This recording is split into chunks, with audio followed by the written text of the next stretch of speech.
vuestra indulgencia por si acaso no entendéis algo, y también a José Luis, que me invitó a esto. Yo siempre, pues, me satisface muchísimo que la gente pueda aprender algo y disfrutar con aquello de lo que yo hablo, pero me temo que siempre que admito un reto de estos, pues siempre lo hago, lo voy a decir así, por puro egoísmo, lo hago por aclararme yo mismo.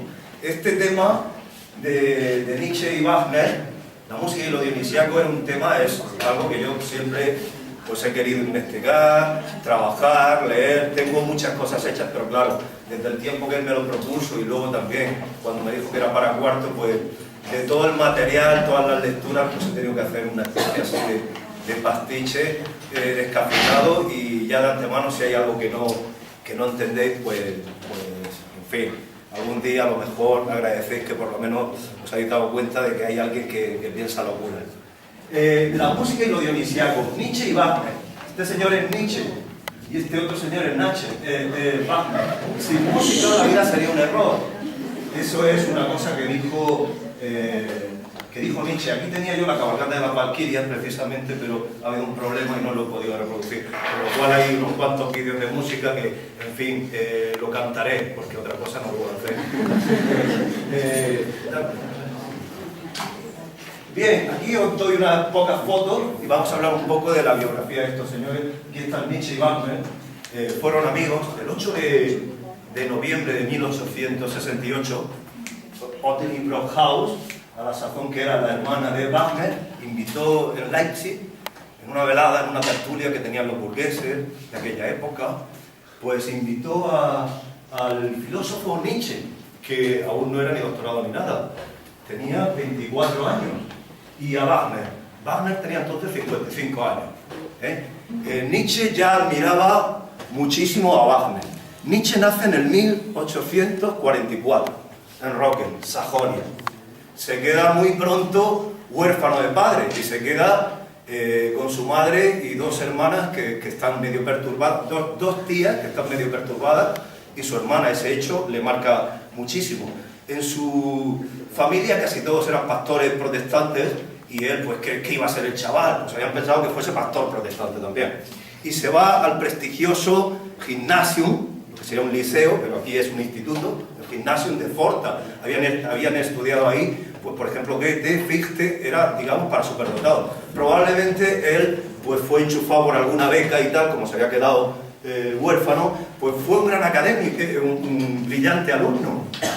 Y allí ya formó una asociación que se llamaba Germania, que incluso en esa asociación, él, que tocaba muy bien el piano, ya habían comprado incluso partituras de Wagner, que ya Wagner era conocido. Bien, pues este señor Nietzsche se va a estudiar a Bonn, se va a estudiar teología, pero allí cambia el chip y se pone a estudiar filología clásica. Y de Bonn se traslada con su maestro y mejor mentor, que es Ritschl, a Leipzig. Y allí, digamos que se licencia en filología y es en Leipzig donde conoce precisamente a Wagner. Prácticamente sin doctorado ni nada, como un enchufado, como su mentor era este señor que hemos dicho, Ritschl, pasa a ser profesor ordinario en Basilea. La Universidad de Basilea está en... ¿Sabe alguien dónde está Basilea? Sí. ¿Nadie? A ver, ¿quién? Suiza. En Suiza, correcto, en Suiza, pero hablaban alemán. Y le dieron el título inmediatamente de doctor y lo hicieron catedrático. Tenía 24 años. Una carrera brillantísima, que se tuerce precisamente a raíz del primer libro que escribe, que se llama El nacimiento de la tragedia, no solo en honor a Wagner, sino prácticamente era un encargo de Wagner. Como ese primer libro, digamos que enseguida dentro de la filología, Wilamowitz, Mollendorf, otros, Erwin Rohde y tal, lo habían tratado muy mal, pues entonces él se toma unas vacaciones. Siempre había tenido grandes problemas de salud. Haciendo un viaje por Polonia, dicen, bueno, esto por ejemplo lo cuenta Thomas Mann también, el doctor Faustus, que entró en una especie de lupanar, un burdel, porque él le pidió a un amigo que lo llevase por allí. El amigo probablemente lo entendió mal. Él dice que allí había un piano y lo único que se le ocurrió fue tocar el piano, porque era lo único que tenía espíritu allí, decía, dentro de todas aquellas señoritas, ¿no?, en paños menores. Y dice que salió corriendo. Probablemente algún día después volvió porque se dice que Nietzsche contrajo la sífilis, dicen eso. La sífilis es una enfermedad venérea. No sabemos si es cierto, pero Nietzsche, a partir de 1888 prácticamente se queda loco, es un filósofo que hizo los deberes, se quedó loco, y murió en el 1900. Hablaremos luego de la amistad de Nietzsche y Wagner. Esta es la hermana de Elizabeth Foster, y allí está también el único amor con Andreas Salomé. Bien, Nietzsche tuvo la mala fortuna de ser malinterpretado, y en el año 35 vemos aquí como Hitler visitó la casa museo de Nietzsche en Weimar, y probablemente esta también que aparece allí era la hija Eva Wagner, hija de Wagner, que tuvo con Cosma. Wagner, por el contrario, bueno, nació bastante antes, era mayor, nació en el 1813, ya murió en el 83.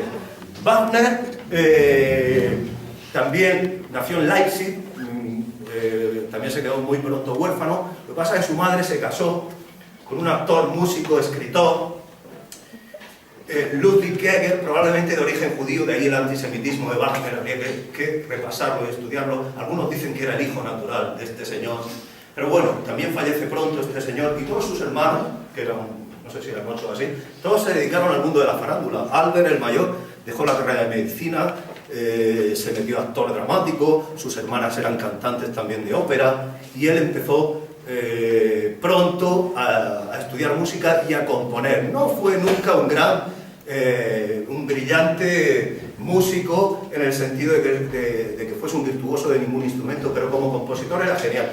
Lo que sí se sabe es que era un diletante genial, porque escribía, tiene libros de ensayo, tiene también alguna novela sobre Beethoven, y lo que sí tenía Wagner es que fue un director de orquesta magnífico, porque casi toda la sociología y la política que se ha hecho de la dirección de orquesta a partir del siglo XVIII tienen en cuenta a Wagner. Wagner empezó también a dirigir algunas orquestas, y ahí conoció a la que fue su primera mujer, Mina Planer, de la que se enamoró, tenía 5 años más. Estuvieron en varios sitios. Wagner siempre vivió como un sibarita, pese a ser una persona que no tenía un duro, y tenía 50 pijamas de seda, creo, y batas de seda. Y estuvieron en diversos sitios. Estuvieron en Magdeburgo, estuvieron también en Königsberg, siguió allí a Mina, que era cantante de esta compañía. Luego estuvo en Riga, en Letonia. Se fueron a París, donde intentó triunfar, y el único triunfo que tuvo, el primero con su ópera Rienzi, fue en Dresde. Esta ciudad, allí digamos que se hizo un poco sedentario y tuvo algunos triunfos como director. Pero en el año 48-49 en Dresde este señor se mete a revolucionario, conoce a Bakunin y tiene que ser expulsado de allí, y es cuando se refugia en Zúrich. Allí tiene cierto triunfo, conoce al rey José II de Baviera, que le paga todas las deudas, y prácticamente se convierte en su mecenas, pero tiene que huir también de Múnich, de Baviera, y es donde se va a Tripschen. Ahí es precisamente donde ya se van a ver precisamente Wagner y Nietzsche en esa época, en 1870. Se separa de su mujer Mina, se casa con la hija de su ayudante musical, Hans von Bülow, que era la hija natural de Liszt, y bueno, esta mujer, Cosima Wagner, de la que se dice que se enamoró también Nietzsche, pues digamos que sí utilizó un poco lo que es la música de Wagner para el asunto de la evolución del nacionalismo alemán, y entonces pidieron dinero para construir lo que fue el teatro de Bayreuth, que era un sitio donde allí también se hizo una casa Wagner, y donde digamos que ya pudo triunfar de un modo sedentario. En fin, Wagner muere en 1883, precisamente en Venecia, cuando estaba acabando de componer alguna obra. ¿Qué tenían en común Wagner y Nietzsche? Aparte de Schopenhauer y de ese espíritu romántico, eran grandes revolucionarios. ¿Qué es lo que tenían? Luchaban contra el materialismo económico. Le parecía muy feo que la gente, incluso el marxismo, el capitalismo, que no se preocupasen nada más que de la cuestión del dinero, de la igualdad, de los medios de consumo. el racionalismo, ese exceso de intelectualidad en vez del sentimiento, esa es la vena romántica, y también la vulgaridad, la mediocridad, el consumo. Despreciaban el poder del dinero y la usura. De ahí la usura, de ahí le viene el antisemitismo a Wagner. ¿Sabe alguien lo que es la usura? Pues prestar con crédito, prestar con intereses. Y lo que querían era despertar el espíritu artístico, regenerar la cultura de los demás y elevarlos. Ellos querían que la música fuese algo más que un mero entretenimiento, como vemos. Por eso apreciaban el pensamiento de Schopenhauer. Schopenhauer era un escritor, un filósofo, que digamos que fue el gozne que vertebró a estos dos señores en un principio. Por eso consideraban el arte, esto es fundamental, dentro del romanticismo, dentro del siglo XVIII y del siglo XIX, y es interesantísimo para ver la conexión entre Wagner y Nietzsche. Cómo Nietzsche entra en filosofía por culpa de Schopenhauer, de Wagner, y rompe con esos moldes, aún con sus propias categorías. Vamos a ver cómo ocurre eso. Por eso consideraban el arte como la dimensión central de la humanidad. El arte no es mero entretenimiento, no es mero ocio, sino que el arte es también el órgano, la instancia decisiva para entender, para regenerar una cultura y para compendiar y dar cohesión a una comunidad. Pero es que encima el arte se convierte también en el principal factor, instancia metafísica, porque el arte ayuda a descubrir la realidad, no la ciencia, no la verdad, el arte. Cuando alguien oye una música, como antes hemos oído, la primera conferencia que ha estado muy bien, y la relacionamos con una realidad, por ejemplo, la música en las películas. ¿Qué nos dice la música en las películas? Cuando escucháis la música que ella decís cosas así, ¿qué esperáis todos? Que os claven un cuchillo, ¿no? Y luego la música, queréis ver los pajaritos. Pero ¿sabéis por qué? Porque la música es el lenguaje universal, de lo que aquello es mero símbolo, representa el caso concreto.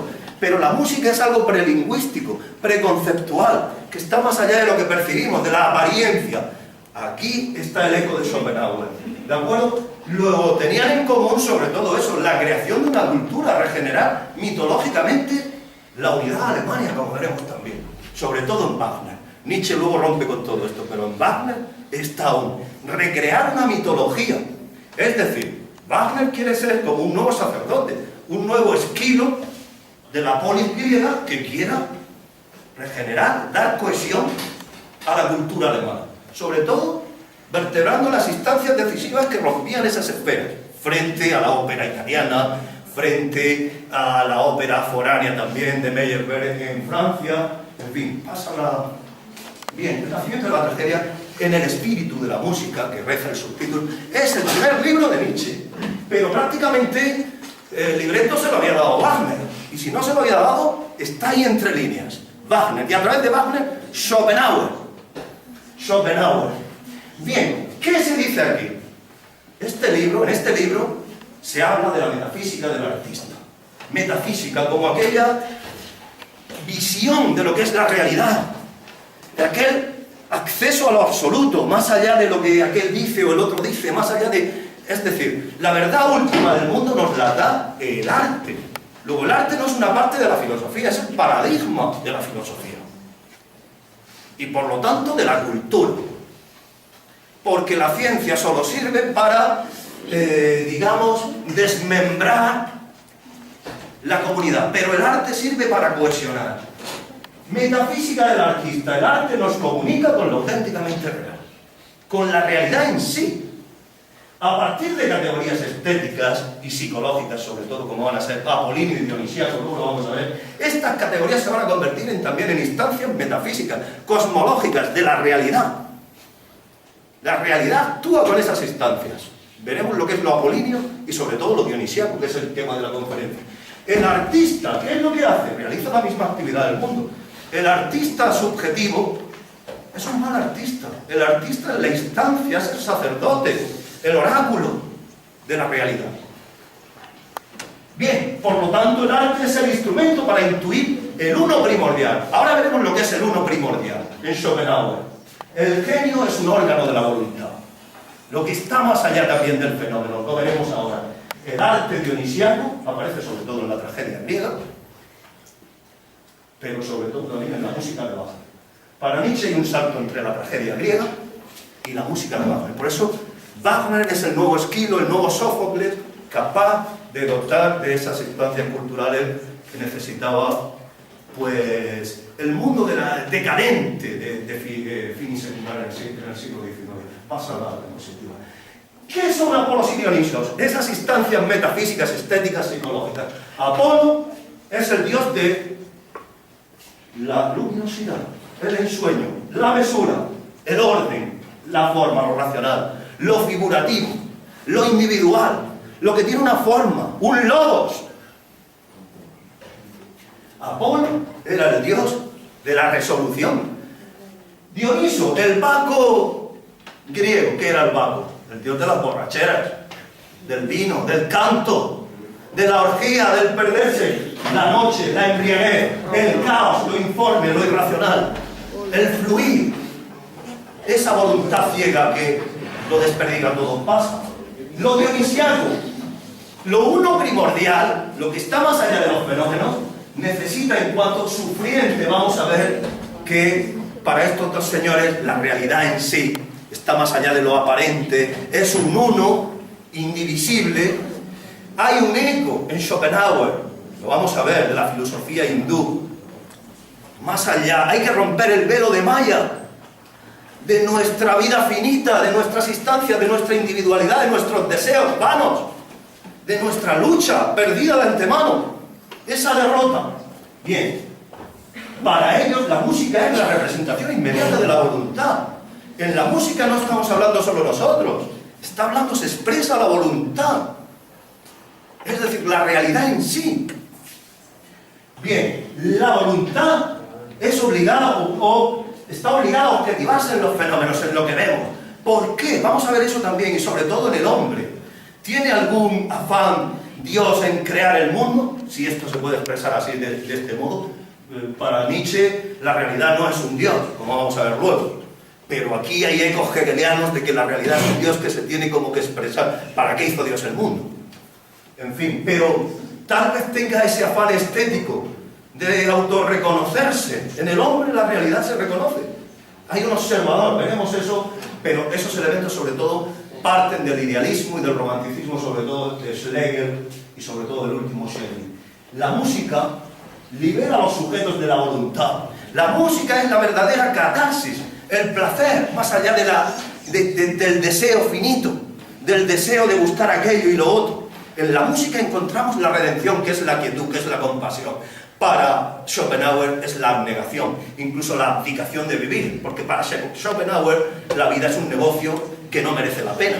Es claramente pesimista, es un filósofo pesimista, pero a propósito es el filósofo más divertido que hay para leer. Bien, he dicho que la música libera a los sujetos de la voluntad.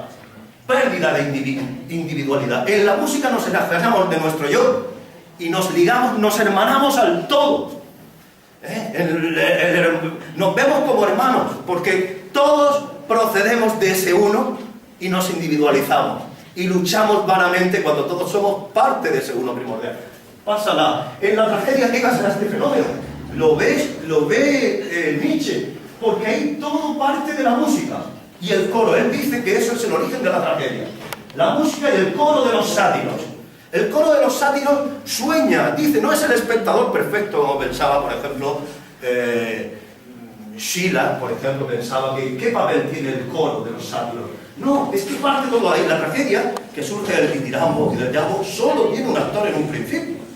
Bien, pues lo que nos va a decir es que la escena surge de la música y del coro, es un sueño de la propia música. Y lo trágico, como vamos a ver, es la derrota de antemano de todo ese finito, porque la muerte es la esencia, como veremos, de todo lo finito. Pasa la escena surge del coro de los sátiros. La música es el origen de la realidad, como hemos dicho. La acción y lo figurativo, todo lo que tiene forma, que se puede ver, contar, surge de ese sueño de la voluntad primordial, de lo dionisiaco. ¿De acuerdo? Todo lo finito, y aquí está. Hay veces que pensamos que lo trágico es cuando hay un personaje muy malo, por ejemplo el Shylock de Shakespeare, o hay también un accidente o una ignorancia en Edipo, pero también La esencia de la tragedia no es esa, la esencia de la tragedia es que la individualidad, por el mero hecho de surgir, como decía la sentencia de Anaximandro, ya es culpable y tiene que pagar esa contribución, retribuir la injusticia, de que la mera individualidad es oposición. Oposición, cuando uno hace una oposición y dice, voy a la oposición, si te puedes cargar a aquel, te lo cargas. Porque la vida es lucha continua. ¿Qué sería aquí en la autognosis? Saberse como voluntad y decir, pero Dios mío, esta voluntad, este deseo, ¿para qué? La banalidad de todo deseo. Bien, por lo tanto, lo individual está condenado de antemano a la extinción y a la disolución. Pásala. Pero lo trágico sucumbe con la aparición precisamente de la filosofía. Y estos no son Sófocles ni precisamente Esquilo, que son los trágicos auténticos. Surge con Eurípides, que racionaliza la tragedia a partir de Sócrates, con elementos ya intelectuales, filosóficos, es decir, intenta ya, digamos, explicar así mediante lógica filosófica por qué ocurren las cosas. Pero se pierde aquel fondo dionisiaco, aquel fondo trágico. Nos quedamos solo con lo ente, con lo figurativo. Bien, su enemigo de la tragedia es el optimismo teórico, la filosofía, la metafísica, como veremos luego. Cuando en el arte ya no se da esa tensión entre lo apolíneo y lo dionisiaco, nos quedamos solo con lo apolíneo, con lo objetivo, con lo racional, con la ciencia. Apolo ha triunfado y la realidad es comprendida como lo racional e intelectual, como la idea. Pasa. Todo esto lo hemos visto en Schopenhauer. Schopenhauer distinguía, al igual que Kant, entre los fenómenos y la cosa en sí. Bueno, está equivocado, ¿eh? Los fenómenos deberían estar... Esta que es una versión ya corregida, pero está sin corregir. Los fenómenos deberían de estar aquí, la voluntad. Para Kant, nosotros conocemos solo los fenómenos. Es decir, hay un choque entre algo que no sabemos lo que es y unos elementos que los sujetos tienen antes de conocer, que son, por ejemplo, el espacio y el tiempo, y las categorías. Este hombre se queda solo con la categoría de la causalidad, que filtran, mediatizan todo lo que es la realidad. La realidad para nosotros es fenómeno, pero el fenómeno no es la cosa en sí, es la cosa que se ha adaptado a nuestra constitución subjetiva. ¿Qué queda de la cosa en sí? Kant decía que incluso era una hipótesis de trabajo, una idea, pero Schopenhauer se atreve a ponerle nombre. Se atreve a ponerle el nombre de la voluntad a la cosa en sí. Pero ¿qué acceso tenemos nosotros a la voluntad? ¿Cómo la podemos conocer? Esto en el idealismo y en el romanticismo es muy interesante. Ver qué instancias son decisivas para esa mediación. En Schopenhauer es el propio cuerpo, la interioridad entendida como deseo, el deseo, el movimiento, la voluntad, el mundo es un uno primordial e indivisible, la cosa en sí, lo real, lo que está más allá de nuestros fenómenos, que es en lo que todos estamos instalados. Los fenómenos son las representaciones, le falta la son los fenómenos. Lo individual, esta silla pertenece a un todo, surge como una unidad porque nosotros la hemos categorizado también, así. La comprendemos con arreglo a nuestra constitución, pero el mundo a lo mejor no es así. Esto es una representación mía como fenómeno, pero no el mundo en sí. El mundo en sí no sabemos ni cómo es. Para Schopenhauer sí. Voluntad. Bien. Por supuesto, Schopenhauer va a valorar esa vuelta dramática a la voluntad. En contra de, digamos que desvalora lo que es el fenómeno. Pasa. La voluntad. La vida es sufrimiento y ciego deseo. ¿Qué es la voluntad? Algo irracional. Algo irracional que se manifiesta también en nosotros, que nosotros también somos voluntad. ¿Qué somos? Deseo. Mientras somos deseo, desequilibrio. Conseguimos el deseo, aburrimiento. Me gusta aquella chica. La mejor cura contra el amor es que sea correspondido. Decía Schopenhauer. Cuando ya te quiere, ya... Y así, es un perpetuo deseo infinito que no se cancela nunca. Con la muerte en todo caso. Frustración. Podemos sustraernos a ese deseo mediante la intuición de la voluntad desde nuestro interior. Esta liberación se consigue en el genio. ¿Cómo se consigue esta liberación? El filósofo, el artista. Podemos reconciliarnos con el todo mediante la negación y la compasión. La ética es también un modo, una instancia de decir, dado que todos somos uno, ¿qué hacemos luchando? ¿Por qué esta individualidad? La individualidad es una falsedad, es un error. Bien, descubrimos la vanidad de los deseos individuales y nos hermanamos con el todo. La música es el arte que mejor expresa la voluntad. La música es prácticamente voluntad. No es ni siquiera representación nuestra, sino la voluntad que se expresa. Yo más que representación diría expresión de la voluntad, porque no utiliza imágenes espaciales. Ojo, solo se reproduce en el tiempo. Hay artes más apolíneas, la arquitectura, la escultura, la pintura, la poesía algo menos, pero la música es el arte más dionisíaco que hay, ¿eh? Ahí no hay forma, ¿eh? Bien, es la que más se aparta de lo fenoménico, como hemos visto, es el arte que más nos acerca a la redención del deseo, como hemos visto, la música, y nos sumerge en la unidad indisoluble de todas las cosas. Es el arte trágico esencial. Pasa. El drama wagneriano. Wagner es precisamente esa eco de todas estas ideas. Wagner propone lo que es el arte total, la arquitectura, pintura, música. Los elementos del drama wagneriano son una mezcla, una recompilación de todos los géneros, ¿eh? Pero vamos a ver también que él quiere su obra total porque quiere regenerar, toma sobre todo a partir de los mitos y las sagas germánicas. Por ejemplo, estaba bien instruido en la mitología de Jacob Grimm, de los hermanos Grimm, los de los cuentos, en fin, y sobre todo de todas las sagas nórdicas. Lo apolíneo y figurativo nace de la música. Ese elemento corresponde a lo que hemos visto en la tragedia. La música es la manifestación de lo dionisíaco, de ese fondo oculto y siniestro.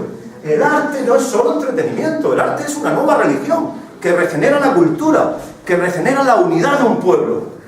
Bien, el arte tiene también como tal un sentido metafísico. El genio artista, ¿qué es? Es el sacerdote de la cultura, el nuevo Pope. ¿De acuerdo? Crea una mitología que da coherencia a una comunidad, como acabo de decir. Eleva y engrandece el espíritu de los individuos. Los eleva por encima de la mediocridad que hemos dicho que era la usura, el dinero, el poder, todo aquello feo del mundo moderno que habían criticado tantos Schopenhauer, Wagner como Nietzsche. He dicho eso y sobre todo regenera la cultura. Hay que regenerar esa decadencia, volviendo un poco a lo que ellos creían que era la sustancia, esa vuelta a lo dionisíaco, a lo primitivo, pero ojo, todo esto engendraba un peligro, a modo de Nietzsche. Todo esto lo ve Nietzsche, sobre todo, y aquí tenía yo la música de Tristán y Isolda, que no la vamos a poder ver, sobre todo. Tristán y Isolda es el drama wagneriano. Cuando digo drama, digo algo más que ópera, ¿eh? La ópera como entretenimiento, Rossini, Meyerbeer, en fin, e incluso me parece que por aquella época Héctor Berlioz también, no sé si me equivoco. Es el arte dionisíaco por antonomasia. Tiene un uso casi religioso en Tristán y Isolda, vamos a ver que Tristán y Isolda es una inmensa frase sinfónica, esto lo vamos a analizar, ver cómo lo consigue con su música, que a diferencia de las palabras expresa lo que no está regido por las leyes lógicas, lo que vertebra todo eso, la vida y la muerte, como vamos a ver. Simboliza esa espera antes de toda apariencia, antes de todo lo lingüístico, es lo prelingüístico. ¿Cómo consigue esto en Wagner? Aquí los que no tengan a lo mejor nociones de música, pues a lo mejor no se enteran muy bien de esto, pero Wagner consigue sumergirse en lo dionisíaco a través de ciertos recursos y técnicas que fueron muy criticadas luego, sobre todo por el crítico Hanslick, que es la alteración y transformación en el empleo de la armonía tradicional. ¿Qué es la armonía dentro de la música? Lo que está más allá del espacio y del tiempo. La armonía, ¿qué es la tonalidad, por ejemplo, de una... José Luis y Ana probablemente lo puedan expresar mejor que yo, pero sería como el código, por ejemplo, de los astros, o digamos las leyes que los astros tienen para seguir una órbita. ¿Cómo lo rompe esto? Pues cambiando constantemente de tono, a través de cromatismos, a través de alteraciones, de notas de paso. En Wagner, la armonía no es rígida, es una armonía que va constantemente modulando. Lo único que hay fijo es precisamente la frase sinfónica, la melodía, lo que puede estar en el tiempo, y eso es lo que le puede dar continuidad precisamente. Por ejemplo, no sé si sabéis que las escalas en la música dórica sale de do, re, mi, fa, sol, la primera, re, mi, fa, sol, la, si, do, todo lo que serían las modalidades griegas surgen de esa música, en la música tonal estamos hablando, y él rompe con esa estructura. Sigue, la otra, la anterior. Bien, saltarse las separaciones tradicionales de la ópera. que tenía un comienzo, que luego tenía un aria, un dúo, un trío, su cavatina. Eso no existe en Wagner. Luego rompe con las normas de la lógica y de la ópera, Y también elimina la ordenación simétrica y matemática del ritmo. Es decir, si tú escuchas y analizas a Wagner, mete compases de 3x4, de 2x4 continuamente. Es decir, es una música que casi suena caótica, es terrorismo para las meninges. Y sin embargo, sugiere cierta belleza. Pasa. Nietzsche contra Wagner, aquí la ruptura. A partir de Bayreuth, Nietzsche, por favor, Nietzsche rompe con este modo de entender romántico ya. Es el proceso ilustrado, digamos, la propia filosofía de Nietzsche que conocemos ahora, porque estamos viendo al Nietzsche romántico, el principio de Nietzsche, que es la amistad de Wagner. Ve en la música de Wagner un vacío y una decadencia. Ya ve que el romanticismo se va apartando de lo romántico, de lo subjetivo. Él dice que aún eso es subjetivo. Bien, el arte ya no puede penetrar la voluntad. Aquí va a haber un cambio de lo simbólico muy fuerte en Wagner. La música ya no va a tener un sentido metafísico que exprese la realidad. La música, en parte, está también dentro de lo fenoménico, como vamos a ver. Su música sería solo efectismo, terrorismo contra los nervios. Ya es cuando Nietzsche, por ejemplo, recuerdo que estando en Bayreuth, esto lo sé por varias biografías, se sabe que Wagner no le gustaba para nada la música de Brahms, y Nietzsche compró una partitura de un tema, y lo tocó al piano, con lo cual aquello enervó, ya estaba prácticamente... Era una lucha personal, pero más que personal es que también había... Las luchas personales a veces son luchas también de cosmologías, de modos de pensar. Era un duelo realmente de titanes. Pues él prefería ya la simplicidad clásica, ya vamos a ver cómo él dice, lo clásico apolíneo frente a lo subjetivo y el romanticismo de Wagner. El gran estilo, lo que engrandece ahora, sería aquel que es capaz de plasmar una forma frente al caos, cosa que no consigue Wagner, dice. El artista decadente, Wagner, manifiesta una debilidad intensa, una descomposición, que va a ser la descomposición de la cultura, una anarquía y un desequilibrio. Pasa. Bien, todo esto nos deja ya pie a lo que sería la propia filosofía de Nietzsche y a una nueva visión, concepción y autocomprensión de lo simbólico. El lenguaje y el arte ya tienen un sentido retórico y convencional. El arte es antisimbólico, por lo menos el arte no puede representar ya lo siniestro. El lenguaje, en el fondo, y la música es también un lenguaje, no responde nada más que a metáforas. Nosotros no reproducimos la realidad, estamos siempre en el ámbito del fenómeno. Es decir, que nosotros no podemos comprender la realidad en sí. En realidad es que no hay este dualismo de realidad en sí, fenómeno. No existe la verdad y la ficción. Todo el mundo de la cultura es una ficción. Con lo cual hemos querido alejar la debilidad, lo que no comprendemos. La música y el arte, al fin y al cabo, es eso, la gran ficción. Pero de nuevo es lo central en la filosofía. Todas las esferas de la cultura son como el arte. Creación humana, ficciones. ¿Qué es la verdad? ¿Qué son los conceptos? Metáforas de las cuales nos hemos olvidado su creación. La cultura, más que un acercamiento a la realidad, es una huida de esa realidad. ¿De acuerdo?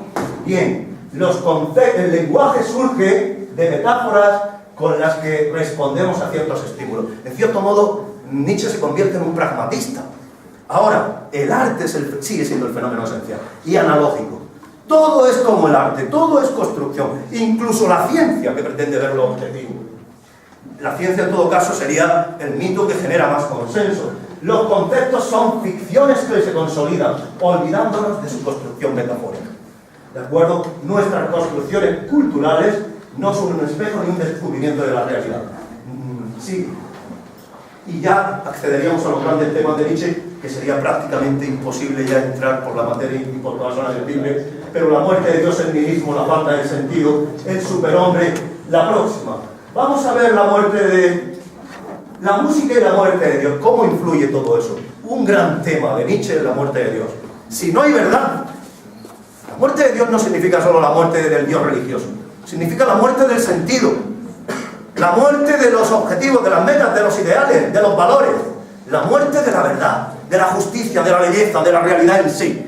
Todo es ficción, todo es creación. ¿De acuerdo? Pero ¿cómo influye la muerte de Dios? Este señor es Arnold Schoenberg. Yo he hablado un poco de la música tonal antes.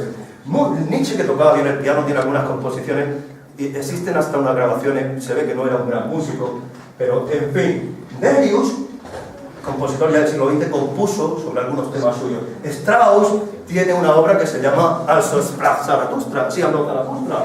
Y Mahler, en la tercera sinfonía, dice que se inspiró en él, claramente. Bien, podemos ver que la muerte de Dios es a la música como la muerte de la tonalidad. No se vayan, que son dos frases, como la muerte de la tonalidad. También Kandinsky y Picasso van a interpretar eso como la muerte de lo figurativo. Y podríamos ver también que algunos entienden que la muerte de Dios, a través de ella accedemos a la música, como han dicho algunos, la música al ruido. Y aquí tenía yo precisamente una peripecia de Arnold Schoenberg para ponerla, pero en fin, perdonen si ha sido un poco árida y un poco fuerte, pero en fin, agradezco.